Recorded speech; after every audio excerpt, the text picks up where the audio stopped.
ఏపీలో కూటమి అధికారంలోకి వచ్చాక విచ్చలవిడిగా గంజాయి విక్రయాలు జరుగుతున్నాయని ఆరోపించారు వైఎస్ఆర్సీపీ ఎమ్మెల్సీ ఇజ్రాయిల్. అధికారంలోకి వచ్చాక 100 రోజుల్లో గంజాయిపై ఉక్కుపాదం మోపుతామన్నారని, కానీ ఇప్పటి వరకు గంజాయి నిర్మూలనకు కనీస చర్యలు లేవన్నారు ఎమ్మెల్సీ ఇజ్రాయిల్. కూటమి ప్రభుత్వం ఏర్పడిన తర్వాత ఈ రాష్ట్రంలో విద్యార్థులు కానీ యువత కానీ చాలా మాదక ద్రవ్యాలకి గంజాకి డ్రగ్స్ కి బాగా అలవాటు అయిపోయారు అధ్యక్ష.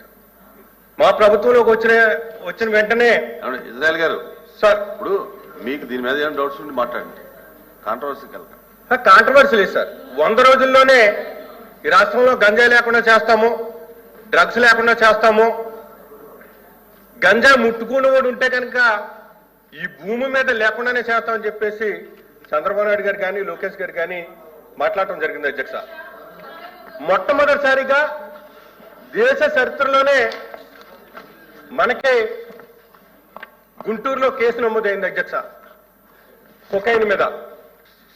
మీ ప్రభుత్వం వచ్చిన తర్వాత అధ్యక్ష, మీ ప్రభుత్వం వచ్చిన తర్వాతే 4 యువకులు విపరీతమైన గంజా తీసుకుని ఆ వెహికల్కి అడ్డొచ్చి నానా హంగామా చేసినటువంటి పరిస్థితి ఉంది అధ్యక్ష. 100 రోజులు మీరు గంజా లేకుండా డ్రగ్స్ లేకుండా చేస్తాననేటువంటి పెద్ద మనుషులు 300 రోజులు అయింది అధ్యక్ష.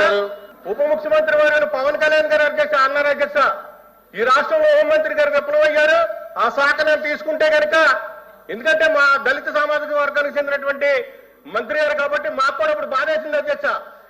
ఆమె ఫెయిల్ అయింది, ఆ శాఖ నేను తీసుకుంటే వేరే ఉంటానని చెప్పేసి పవన్ కళ్యాణ్ గారు మాట్లాడారు అధ్యక్ష.